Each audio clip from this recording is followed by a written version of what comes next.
Then we start to identify, okay, what are the pain points? What is your product? How does your product help with those pain points? And then those narratives come as a result that must be mapped in my mind to macro trends, macro and micro technology and news trends, right? So we have to understand what the rest of the world is saying. We can't be, just kind of drinking our own Kool-Aid constantly.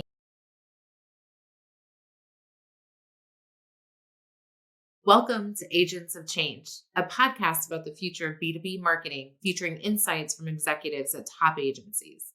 I'm Danielle O'Neil with Leadtail. Let's hop on in. Today, I'm really thrilled to have Suzanne Block, co-founder at Shape and Scale, joining us. Hey, Suzanne. Hi, thank you so much for having me. Thanks for joining us. We're so thrilled to have you here. You're an old friend of Leadtail, and we've had the pleasure of working with you before. So we're so excited to have this conversation today. Yes, big fan of Lead Tail.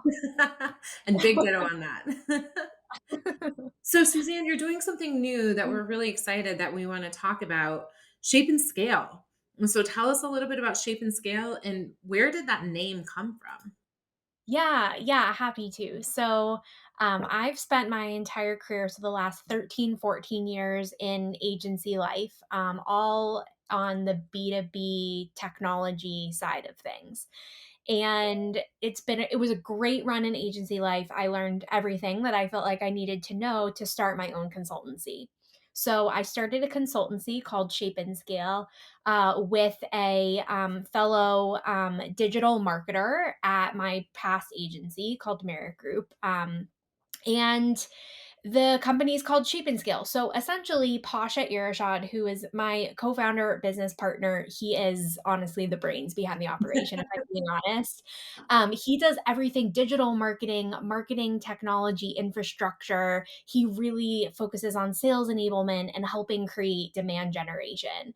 I am a publicist, a storyteller. I work with media. I love to coach executives on how to tell the story, how to frame stories externally. I like to pride myself in some domain expertise of technology so I can get really geeky with the CEO, with the data scientist, with the CTO within an organization and help them frame the story. So where Pasha and I intersect is essentially I help a company shape their message. Typically, Series A to Series B, C is where we're finding we fit best. Yep. And then Pasha, with his demand generation chops, will come in and help them scale, like grow the organization, create demand, and fuel sales. So, Shape and Scale is kind of where we intersect and where we feel like the magic happens between our integrated capabilities. That's incredible. I love that you both have your focus of the different parts of the business and really where you're going to take it. So, with that, I know that you're really focused on that storytelling side of it, and working with CEOs and other business leaders on that storytelling side of it. So, how does executive social fit into that larger C suite comm strategy when you're thinking about this kind of scaling, if you will, with the comm side? That's such a good question, and I feel like there's such a shift happening over the last few years in the way we're thinking about executive social media and the way that we're thinking about thought leadership in general. I think especially over the rise of pandemic where people are remote, we're experiencing company culture, we're having different types of relationships within professional environments than we were before. I think that combined with the rise of a lot of digital tools, a lot of collaboration and communication tools, plus a lot of the social unrest that's happening within the macro climate. So, social unrest, things like enterprise sustainability, ESG efforts. I feel like all of this is fueling this scenario where we actually don't really want to hear from brands anymore. Like hearing from a blanket brand Twitter page I don't think holds the same weight as hearing from a company CEO. So that translates to executive social programs. I think now CEOs and other executive within an organization, really anyone within an organization, has a platform that maybe wasn't as at the forefront before. And we're interested as consumers, all of us, aligning ourselves with those executives. What are they thinking? What's challenging them? They can post up an article and say, hey, this really got me thinking because of this reasons, or this is a challenge our company really had last quarter. It's that like informal but access to the executive and to the way that they're viewing their industry, their company, their personal lives, even, that I feel like is the new era of thought leadership, where corporate handles, corporate messaging is not necessarily at the forefront and not necessarily a focus of communication programs anymore. Yeah, agreed wholeheartedly. Everybody is really wanting to know more about the people behind the brand for sure. So when you're thinking about how you align that, are there any emerging trends that you're seeing on the comm side for the brand, but more specifically for the executives? Emerging trends for that. I mean, that's a good question. I think it's just really in the way that executives are positioning themselves. So when I'm having these conversations with executives, they're very nervous, right? Like they like, well, for first it's like it's a discussion, right? I don't have the time. I don't have the time to be posting to LinkedIn and Twitter and Facebook and Instagram and TikTok. Totally get it. So more so than like emerging trends, I think it's in my mind, it's a way of explaining this is the new type of communication and conversation you wanna be having with your community. Your community includes your customers, your prospective customers, employees, prospective employees, investors, prospective investors. So, it's kind of just, like, changing the way that we're thinking and approaching social media platforms, the way that we're communicating externally. That to me is, like, the rising trend more so than, like, individual tools, right? In my world right now, LinkedIn is huge. LinkedIn, because I'm in B2B technology, is a little bit more prominent than something like a TikTok. I would say, like, a company would it would behoove a company to master LinkedIn, gather a community there before they would transfer to something like a TikTok. That's just my opinion for more consumer-focused brands. Maybe TikTok is your first step. But I think there is this new art in mastering something like DIN that I think in itself is an emerging trend. Yeah, I completely agree with you on that. And it seems everybody wants to just jump on the biggest social trend and not thinking about what happens with their brand. Right. So when you're working with these organizations and these executives, are there any certain steps that you recommend taking just to kind of look at where are we, who is our audience, and what is our voice? Yeah, so first we do have to start with that core story. Mhm. Like this is what I do with all of my clients. Like what is your core product? How does it differentiate with your competitors? A lot of CEOs these days are saying I don't have competitors. No, no, no. We toss out that idea right away. Even if it's like tangential, right? We all have competitors. We're all playing in some type of space. I think true category creation is rare right now. That is probably another podcast in itself. We'll So have you back. Don't worry. I won't even touch that. I probably angered half of your listeners. However, I would say, true competitive differentiation is really where we start and hone in, and then we go to directly to who are you selling to and what are the pain points of those folks within those titles, right? And once we start to identify, okay, what are the pain points? What is your product? How does your product help with those pain points? And then those narratives come as a result that must be mapped in my mind to macro trends, macro and micro technology and news trends, right? So we have to understand what the rest of the world is saying. We can't be, just kind of drinking our own Kool Aid constantly. And I do think that's where an external consultant can kind of help, like get outside of the Kool Aid drinking a bit. So all of a sudden, we're starting to understand competitively where we sit, the pain points of who we're selling to, more of the macro discussion items, who are the key influencers that are talking about those items. And that's where we really start to identify, okay, these are thought leadership platforms. These are the things we want to be talking about that's relevant to this specific community. And those are the themes we pull out for something like a LinkedIn channel. So once we kind of have that and I build that trust with a CEO, for example, that's when we can start to get more tactically down to like, okay, what channel is the best for you? Is it LinkedIn? Is it something else? Do you want to create your own Medium column for a more long form, discussion? Is Reddit more where your buyers are, or GitHub, something like that, right? So then we start to identify the platform, and then it's just working with the executive on, okay, what feels authentic to you? A lot of executives, you kind of run and say, no, no, no, I don't have the time for that. And in my mind, it's like, great, where else can we hone your time, right? And so it's just all about like the channel, the message, and then distributing it in a way that is authentic to that executive. Yeah, no, and that makes a lot of sense, when you're thinking about that or that voice for the brand.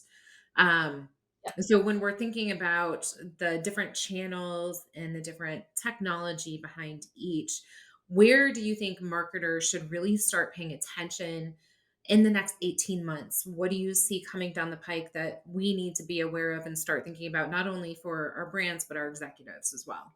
Yeah, I mean, my head is just so in LinkedIn right now, and I know that's not new, that's not emerging, but I see such an opportunity for a CEO to cultivate a community, and I feel like so few people are doing that without just promoting products. Like I feel like what a lot of what I see on LinkedIn, but like LinkedIn, if you think about it, can be segmented by persona super easily and with hashtags. Everyone is there in a work environment. So it's not like, hey, we're there to shop or we are there to like read articles. Like we are essentially there to learn and to be professionals on that platform. So in my B2B world, it's very appropriate. And there are so few executives that I feel like are actually contributing, thinking, reacting versus just like posting, hey, this is our new product release, or we won this award. Please join this webinar. So that I don't know if that fully answers your question because in my mind, I think a lot of the key social media platforms that exist within B2B tech today are not getting fully utilized. So that's where I would prefer to start because I feel like it's the numbers are there, right? Like people use LinkedIn. So Yeah, absolutely. So what would you say then to marketers that say, what, LinkedIn's becoming too noisy. There's yeah, too much out there that has nothing to do with what the platform's intended for. How do you cut through that noise and how do you advise them on next steps to take? and that's super fair. Again, I think we should go back to like who are we selling to? Who's the user and who's the people within the community that you're trying to cultivate. A very live conversation I'm having right now is with one of my clients that sells into the developer community. So like they do not care about LinkedIn, right? LinkedIn is not where the people are hanging out, right? They care about GitHub, they care about Reddit to a certain extent. They are in the process of actually fostering their own Slack community, which is a really kind of like interesting up and coming thing where it's not necessarily focused on product. It's around more sales. It's around even like kind of you can create an open source community within. I don't want to get like too geeky here with tech, but like you can We really like geeking out around here, so bring it. okay, okay, love it, love it. You can foster, like, let's just say an open source, um, area of your platform, you can foster a community within Slack, right? And promote it all over your website and promote it all over your materials. And it's pretty easy to get some type of community developer to scan it and help people and, send them to various areas of your business should it turn into more of a sales op. So anyway, LinkedIn, yes, can totally get noisy. Let's just go back to like who you're selling to. If it's the developer as an example, yes, LinkedIn may not be an appropriate community for you, maybe similar to like a data scientist type persona, but that's like where my mind goes is like we don't necessarily need to just say, hey, this platform doesn't work for me. Let's try another platform. We need to kind of take a data driven approach to why doesn't this platform like work for you and who are we targeting and what are we trying to say? And then we can identify, I think, the right channels. So, Suzanne, I would like to move to something else that I know you really enjoy talking about that we would love to hear more of your thoughts on is branding and the importance of branding for your organization. So, first Yeah. thing, is it the branding chicken or the branding egg? Yeah, I mean, I have to think it all goes back to product because otherwise, like, we can't have a brand if we're not selling something, right? And, there's a really very fine line because in public relations, in my world, it has to be storytelling. It can't all be sales, right? And so there has to be this like give and take when we talk about like macro problems and pain points, but I really think it has to start with product in Mm. terms of like where the brand is born. And as products evolve, that's how brand evolves. So brand, I think, has to mirror vision, Yep. whereas product has to be grounded in today. Mhm. Yep, absolutely. I agree wholeheartedly, and I think that's something that tends to get lost is we've got the product, now we have to figure out the rest, and it doesn't always go with exactly what it is you're trying to communicate and even trying to get out to the audiences. Absolutely. I mentioned I work mainly with startups, Series A to C. I would say some of my younger clients in terms of startups, they don't necessarily have the vision of the entire organization or how they want to be when they're a Series D company figured out at this moment. At this moment, they're trying to get their first customer. They're trying to, launch their funding round that they just raised, and they're trying to get their product to market. All of that makes sense, and so I think for where marketers can really assist executives within that specific area of their development is to ensure that a lot of the early messaging we set up is super visionary, and again, just, like, very cognizant of market trends and market pain points, and then as the company's growing, we can hone in as products evolve and create different features and even as we create more products, all of that can be accommodated. Again, it can't be too lofty, right? Like I cringe when I see like tech companies, like let's just say an AI company say like we're solving the world's problems. It's like, okay, let's like narrow it in just a little bit, you know? But yeah, I think it's like initially upfront, just creating a vision that the whole company can stick to for at least 24 months. Yep. So then what would be after that? So we know that we've got to think about different communication strategies for the stage of the company. So we've Yeah. moved past Series A. So Yeah. what do you suggest for the strategy when you're thinking up to Series C? Yeah, so this is exactly when communications needs to be really aligned with sales, like, and marketing as an extension as well. I ideally love to check in with sales, especially in that early stage, every 2 to 3 quarters and say, "How are we selling? When are we winning? And when are we losing?"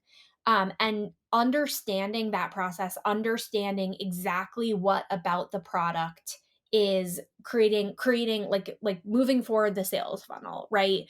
And then when are we losing and why? Like, are there certain features that we don't have or certain like integrations, whatever it is, that then helps us understand a communication strategy as we're growing. So we can actually hone in if things are very specific as to why we're winning, if we're winning in a very specific vertical or with a persona that maybe wasn't anticipated in our early persona work, that's where we can actually expand the communications program and start to hone in on the things that are actually working for the organization versus things that early on were projected to work for the organization.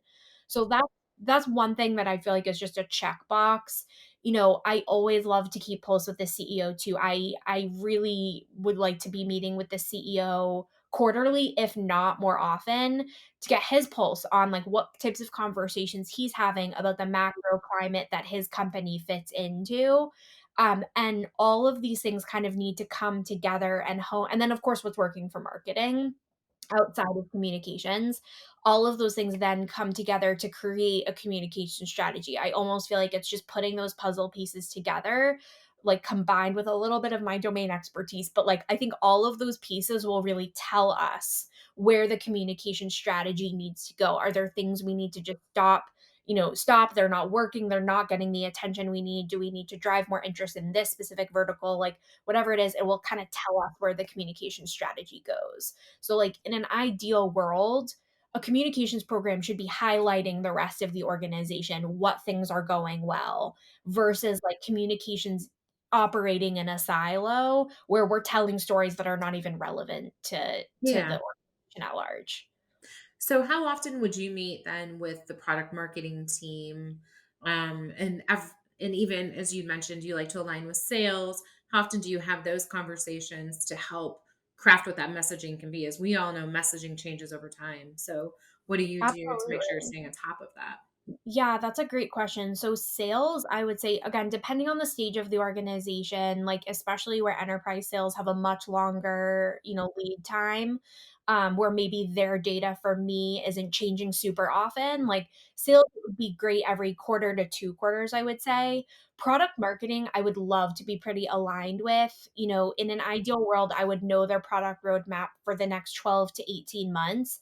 If there are major shifts to the product roadmap, I would love to be involved in those, especially as they translate to announcements and keeping up momentum with like the corporate story. But product marketing in an ideal world, we would have one person from the team sitting in on monthly calls with the PR team just to keep us informed. Cause I do feel like often they will, go in another direction, or like this release will move or get pushed, or whatever the case may be. So I would say product marketing needs to be almost a little bit more aligned with PR than sales. Yeah, absolutely. Absolutely. That's sound advice right there. So what are you working on right now, Suzanne, that you're really excited about? Yeah, so Shape and Skill is just getting going. So, we are in month 3 right now. We were moonlighting for a bit, which was amazing, and then we were full-time as of June 1st. So, So we're in exciting. month 3. So exciting. I will say it's amazing being my own boss, like, it's just I could go on. I could go on. It's amazing.